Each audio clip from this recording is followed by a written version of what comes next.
Hello YouTube, this is Morgan Airspeed Prime here with my next Star Wars review. This is going to be for Andor Season 2, Episodes 1, 2, and 3. So we have 1 year later, Sagrona Tima and Harvest. So the way they're doing the airing for this season is that we are getting 3 episodes a week for 4 weeks basically. They're airing each arc in full rather than one at a time. I think this is ultimately going to work out quite well. This show, especially from season 1, the way it did it, sort of like part 1 and part 2 of arcs, was very much that it's not necessarily like this is completely written. It feels like as it's a part 1 and it ends at a nice point for a cliffhanger.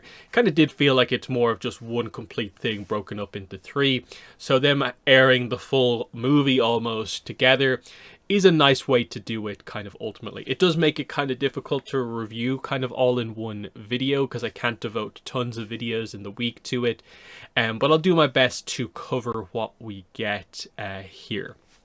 So, because it's been a while since Andor, where was I at with the first season? I liked it. I liked it quite a lot. Obviously, you can tell the production quality, the writing quality is there. I don't think I felt it was like so crazy far beyond anything else Star Wars had done, like some people were doing. You can see the quality is there, but I wasn't that blown away by it in that regard, in the sense that I absolutely think that, some of this writing quality can be used in other projects if you kind of absolutely need to, without it needing to all be kind of exactly kind of like the way they do it here. The thing I've been mentioning in maybe some of my more recent Star Wars videos is just the idea of the two kind of scales you have with a franchise show. One is just the general, was it good or not scale, like the actual quality. And then the other one is, but it's also within a franchise that has so much history. What story is it telling in Star Wars, and where is your excitement level for that particular story? So Andor is very high on the quality scale, but to me it's only maybe like middle, just a little bit above middle in terms of exciting thing I want to see in Star Wars scale.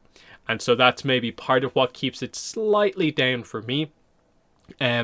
Whereas like I absolutely think it's possible to hit quite high on both scales of like do a really just like everyone's gonna like this Star Wars thing, but it also have the quality kind of required as well. But that's just a quick kind of intro here overall. So yeah, we start season 2 here, the final season of the show. So at least we know going in, this is it. I thought that this was a good opening arc, but again, wasn't maybe super blown away by it. I think part of that is that it was sort of reintroductory in nature, especially when it comes to, say, like Andor's plot, where, yeah, for the first 2 episodes, it kind of felt like we were spinning our wheels for a little bit. We don't want to do too much with him. But by the time we got to episode 3 and what they did, especially right at the end, you can sort of see a little bit about what they're doing with his arc. But overall, I think you can maybe tell also maybe there. That's part of why they wanted to make the decision to have the first 3 episodes air at once and likely have all the arcs air on the same day, is that I think maybe some of the reaction you might have got after just the first episode or the first 2 episodes might have been like, wow, what's Andor doing on this planet, which is later revealed to be Yavin 4, that this seems to be maybe the one section of these 3 episodes that's getting a little bit more criticism, as we'll get into. But they get somewhere in the end. I get why they kind of were doing what they were doing overall. But yeah, mostly, like I said, reintroductory. We're doing stuff that, tags on to what season 1 was doing, like the Mon Mothma stuff with her daughter's wedding is now happening after the setup from the first season, so that's kind of there. We continue to do the Rebel setup with a lot of stuff on that side of things, and then there's a little bit with Dedra, Cyril, and so on, which we will get into. So I'll start off with Andor, getting into the proper kind of discussion stuff here. So Andor's mission in these episodes is to steal this kind of prototype TIE Avenger starfighter. And he does this with the help of an undercover kind of technician in the Empire who's kind of working on this ship. So he gets that. eventually manages to make his way out, but immediately it's like, at the start you kind of think, wow, he's kind of a little bit incompetent here, he has no idea how to fly this. Later on we get the kind of context that the information heading into this mission was all wrong. So much of the setup behind this mission fell apart because of how sort of badly organized a lot of the rebellion stuff is at this point in time. So the information he had was wrong. What type of ship he was actually going to be stealing and being prepared to fly it was not there, like, at all. He tries to meet up with the person who's going to take the ship the rest of the way. They're not there. There's this other group that's kind of related to everything, but they've kind of fallen apart and they have a big mess. And so by the time he finally extracts himself from this situation, he finally kind of, contacts the rebellion. They have no clue kind of what's been going on because he's obviously been out of contact for a while. They don't know why everything went wrong. And it's just, we've succeeded, but this relatively simple mission, steal one ship, has just gone off the rails to like an insane degree. And then the kind of stinger, the whole point of episode 3 is to kind of highlight that. And what does this really accomplish? Like, okay, we get this ship, that's nice, we'll be able to do something with it. But Andor is just a little bit too late to save one of his best friends in Brasso. And we just end with the idea that the look on his face at the end of the episode kind of highlights that, okay, this is kind of what we're doing. What's the thing with Andor when we get to Rogue One is he doesn't seem to have any of these friends around him anymore, and he's a lot more kind of brutal character. Like, the contrast between how nice he is to that kind of technician kind of girl at the start to the opening scene with him in Rogue One, and the idea of he tries to be super friendly with her, calm her down, she's nervous. The other guy in Rogue One is also super nervous about what's going on, but he just takes him out the second things kind of go crazy, whereas you get the impression he would never have done that in this scene, no matter how wrong something actually went. And so we have to see what happens here to kind of break him in that way. And obviously the death of Brasso here, because he was on this mission that just was so badly organized, like somehow he was made to be the ultimate operative on that mission, when maybe in some of the earlier seasons he's been the one just kind of going with the flow, is a really kind of startling kind of thing to note overall here. Getting into just the stuff on the planet, which again, it sees the episode 2 kind of cliffhanger effectively, is as he leaves the planet, it is revealed to be Yavin 4. Now, the setup for this maybe being anything more than that doesn't maybe feel like it's obviously there. Obviously, they're going to go back there and they're going to have a base on Yavin 4 eventually, but I didn't really get the impression that there was any clear setup here that Andor's going to report something back and this will lead to anything happening.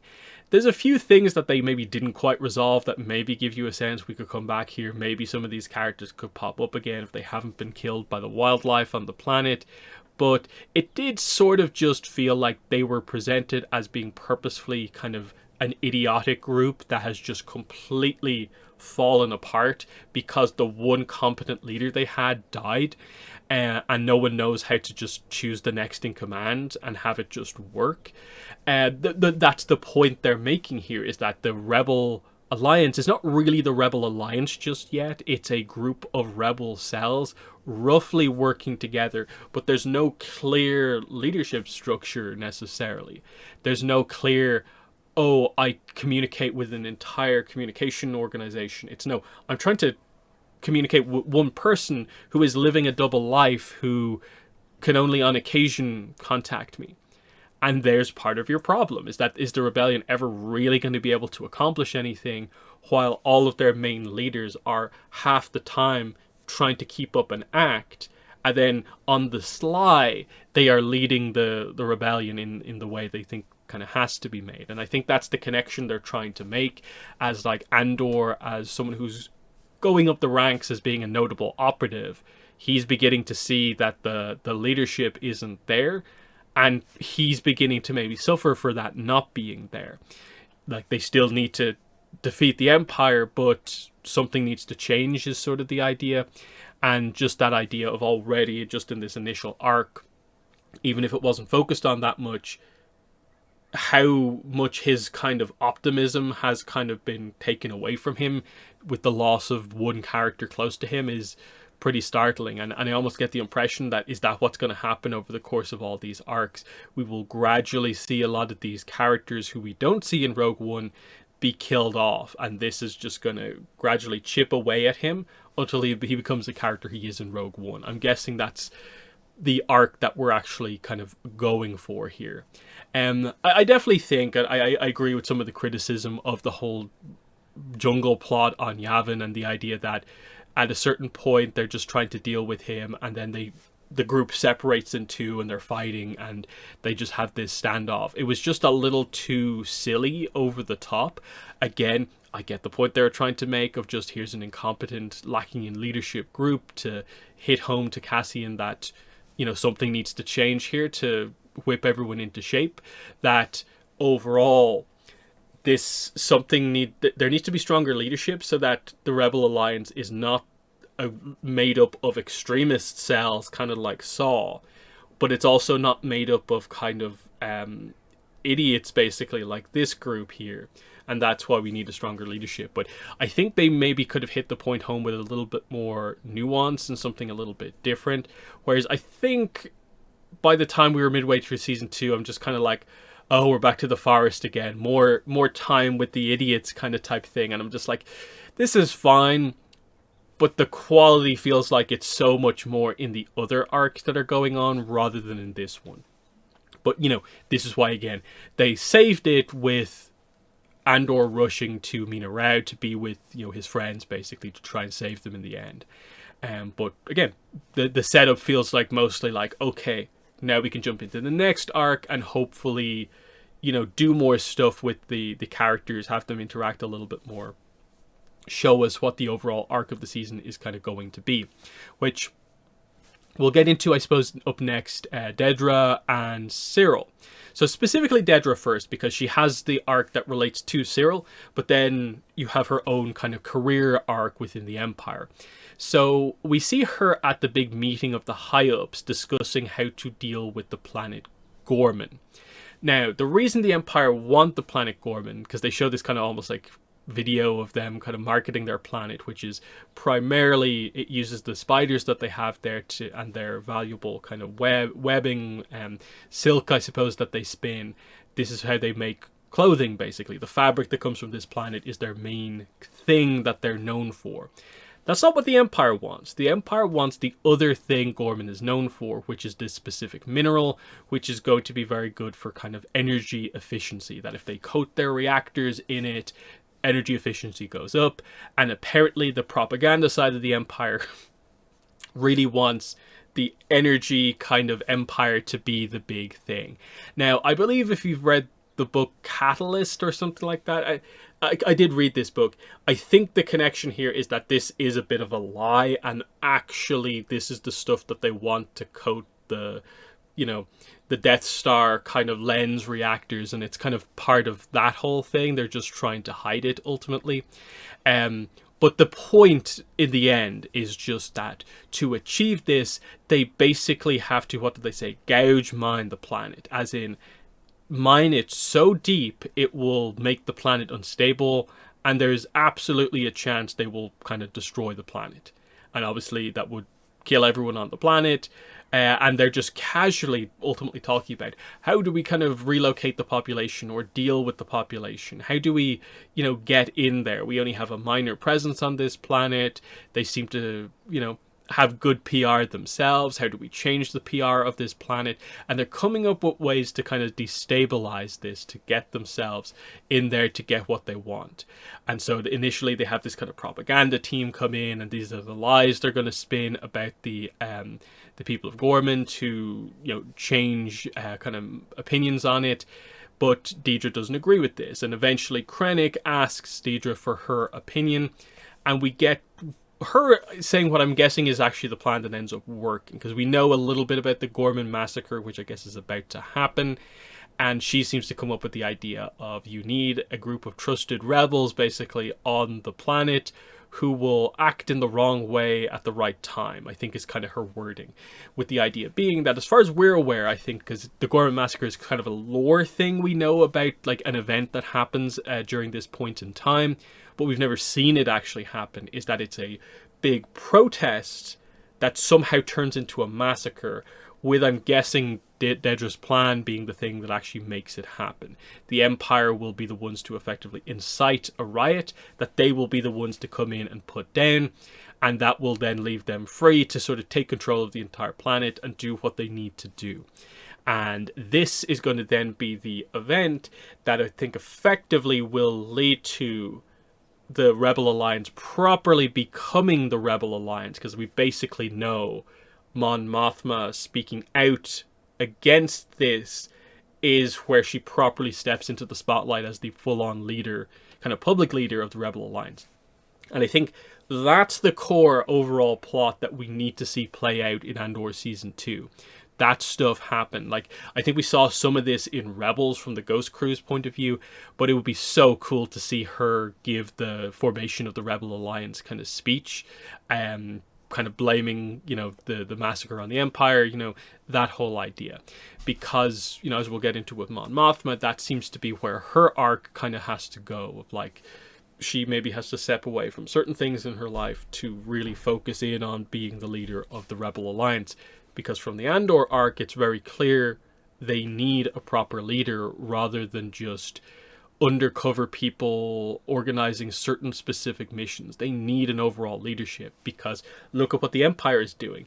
They're planning stuff in their room with all of their leader characters, deciding what to do with whole specific planets, whereas the Rebellion is struggling to steal one ship in an effective way. That's the big difference at this point in time, and that's what needs to change.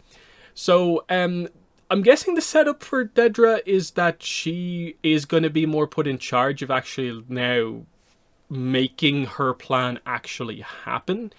And we're maybe going to play on the idea of, is she okay with this? She's loyal to the Empire, but is she okay with effectively orchestrating like a massacre that will lead to the displacement, death of how many people on Gorman, and the Empire taking full control over this planet, knowing that she was basically responsible for that happening? That's I suppose the question I have, because otherwise I think you kind of come out of the episode like somewhat happy for her and Cyril, that like, hey, they seem to have a pretty nice relationship. That's kind of cool, but they're both really into the Empire, and that's not where we kind of want to be. So what's her arc going to be? I'm guessing it is, how far will she go type thing, to increase her rank, that sort of thing. On the more maybe comedy side of things, but on the personal side of things, we see that Dedra and Cyril are in a relationship, and like I said, it seems to be relatively healthy, especially considering how sort of odd, I suppose, both characters are, and how it is a bit of an odd couple, but it seems to work. The big thing they're preparing for is that she is going to be meeting his mother for the first time, and it sets up this big conflict of like, how are these two going to clash in this, and is he going to be okay with these two kind of powerful entities in his life having this potentially big discussion in front of him? And it goes as you would expect. The mother is constantly kind of putting him down throughout the whole thing, but the second he leaves, Dedra lays down the law with his mother and takes control of the situation, being like, hey, you're going to remain in his life, but we will see you relatively rarely. He will still call you, but things are going to change. So she's kind of helping him, but there's also the idea that, like, okay, there's a new controlling kind of influence in his life. We definitely need to see more on this to see what exact way we're going, because otherwise it just seems like, I guess he's in a pretty decent position. He's been promoted. He's now the guy kind of introducing the new people to the job. He seems really, really into it. So I'm not really sure where his arc necessarily is going, unless it relates to Dedra's opinions on what's going on with Gorman and how he might react to hearing about her being one of the people to facilitate that and that might affect their relationship or something like that. Again, I've not really focused too much on like the trailers for this, so I don't really know what other scenes there are that confirm something is or isn't happening, but that's just my thoughts here. That we definitely need more on these characters, but it was pretty solid considering it was maybe one of the least focused on characters from these episodes. Getting into the Chandra-La stuff with Mon Mothma and her family, along with like Tay Koma and stuff like that. We're here for the kind of 3-day event that is the basically wedding of her daughter to the was it Skulldun kind of family, basically their son. So this is the arranged marriage thing that Mon was reluctantly forced to kind of agree to, mainly because we get the kind of contrast of Mon's opinion is that this is a tradition that probably should be stopped, especially because in her mind, kind of she maybe regrets her own arranged marriage and she wants her daughter to be more free. But her daughter is actually super into the culture of Chandra-La, and so he actively wants this. And so she's trying to be supportive of her daughter's decision while still giving her the out of like, you don't have to go ahead with this just because you've said you want to, type thing. And it's that complicated relationship of like, her daughter's at that kind of teenage age. She's trying to get the balance right between showing she cares but giving her space, and it's just complicated. It's messy because they clearly have different views on things. The result there is that you have some really nice scenes, but it ends on a very cutting moment where Mon explains that like her own mother was drunk at her wedding, and she maybe wishes her mother was all there to maybe advise her through it a little bit more. Mon is trying to play that role for her own daughter, but she kind of just wants her mother to kind of support her through this and doesn't want the kind of speech about how you can go against this if you want.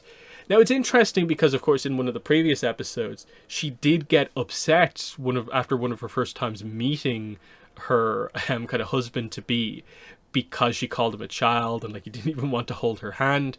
And it was kind of telling that one of the parts of the ceremony, like, or at least the speech, Mon's husband basically gives the speech basically saying like, oh yeah, marriages are complicated, there's going to be fights, and it just seems to, I guess, be part of the culture that they prepared them all for the idea of like, well, it's arranged marriage, of course there's going to be awkward and there's going to be issues at first, but you kind of just have to kind of get through them. And it's like, okay, I guess that's a thing.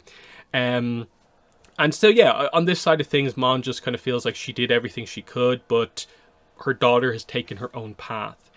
And we're maybe doing this thing where it's kind of like, is she going to have to maybe sacrifice her family to a certain degree for the rebellion, in that like her daughter now has her own marriage, has done her own thing, and is sort of kind of moved on in a way from her mother. Like she doesn't really seem to maybe care as much. So that's there. The relationship with her own husband seems like it's in a kind of weird spot. Again, I'd like to see more scenes with them as we go forward to see where exactly they're heading with it. But I do think the setup is ultimately like I said, everything crazy is going to happen with Gorman.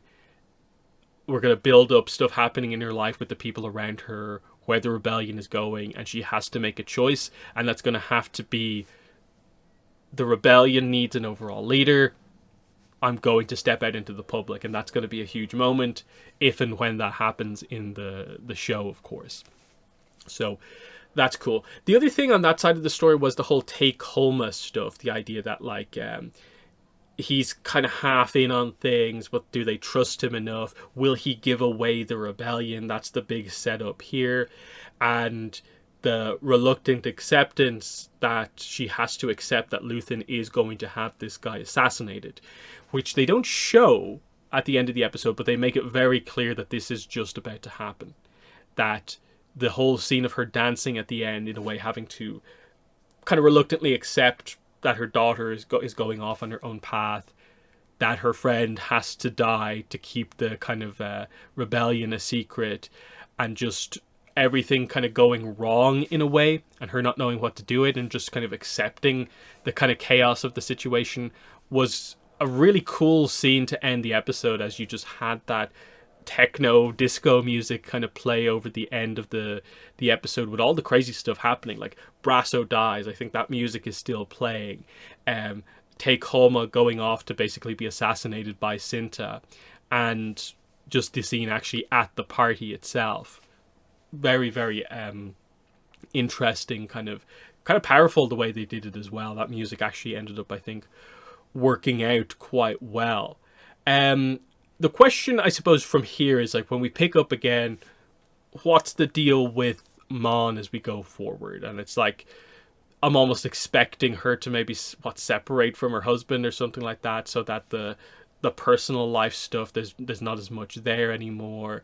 And then I'm guessing we will maybe cut back to her in more of the political sphere, maybe realizing that there's nothing I can do. I can be as vocal as I want in the Imperial Senate, but there is nothing I can do to stop any of this stuff happening. The only way I can affect change is by leading the Rebel Alliance, and that needs my full focus at this point. And what does she need to kind of do to facilitate that happening? That's the real question, I think, with her. So there is that. That then leads us to...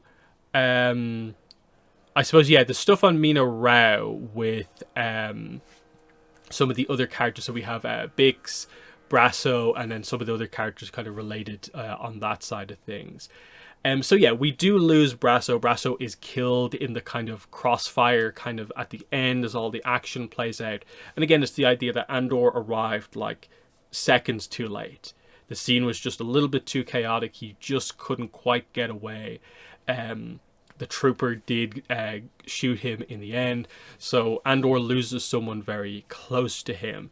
But then also you had the very kind of dark moment, and kind of something new for Star Wars here, the near sexual assault of Bix here, which they kind of focused on here. It was certainly another way to show the Empire in a very dark way in this show, in a way that, like a lot of other Star Wars, because of the kind of, I suppose, maturity level it's going for, can't quite do. And I think it's one of those ones, it's always challenging, like, to tackle a sensitive topic like that well. I think it did it, like, kind of pretty well. Like, obviously she was able to kind of fight back, and because the guy wasn't particularly strong, like, to a certain degree, like, she doesn't even like kill him herself. He like kills himself because he like falls all over the place and, like, you know, smashes his head off the thing outside. But you know, it's going to be interesting where she kind of goes from here, in the sense of, like, okay, does she part of the rebellion now, because they obviously have to move on from Mina Rao. And then, like, the other character had like this relationship with a girl on the planet. He has to leave now. What's going to happen with him? There's a lot of, like, you know, the sacrifices that are having to be made here because the Empire's coming in, and oh, you can't be here. You're not meant to be here. That's a problem. And just, you know, highlighting a lot of these kind of topics that, you know, they're showing what evil the Empire is doing. They're planning to, you know, destroy a planet, potentially massacre the population quite casually, and then here's what they're doing on a more day-to-day basis, and then here's what happens to Bix, here's what some of their officers are like, and what, because they're in such a high position of power, what they feel comfortable just casually doing. That was interesting, I think, overall. So that's, I think, most everything that kind of happened here. Like I said, I don't think it was the strongest Andor arc we've had so far. I think it was a bit more on the introductory side of things, and to a certain degree that's fair. Andor Season 1 was a while ago. I think you do need to somewhat slowly reintroduce things into play. I think it ultimately paid off, and there's enough interesting ideas going on. I like the Gorman Massacre as sort of a centerpiece for, I guess, at least maybe the middle part of the season, and we'll see where it then goes as we get more into what I guess by the end of the season will be more of like a direct lead into Rogue One. So, you know, there's some interesting stuff coming. And I do like that actually we are going to get this over just a couple of weeks, and it's not like we have to wait like 3-4 months to see where this goes. I think this show actually works quite well, delivering the full arcs kind of at a time. So yeah, I'm pretty pleased with this overall. It's a pretty good return for Andor, even though it's maybe not the most exciting Star Wars project for me. I do still appreciate the production writing quality that is here. It is something like slightly different in some ways than the rest of Star Wars, while still being very clearly Star Wars. So they're my thoughts on Andor Season 2, the first arc here with the first 3 episodes. So in the comments, let me know what your thoughts were. What parts of this did you like? Did you have any issues yourself? Where do you think some of this stuff is going? At least for me, I kind of feel like it's probably like Dedra's arc. That's maybe the thing where I'm like, where exactly is she going to be positioned going forward? That's maybe the most like open and interesting. But let me know in the comments what you think. But that has been the video. Thanks for watching, and bye.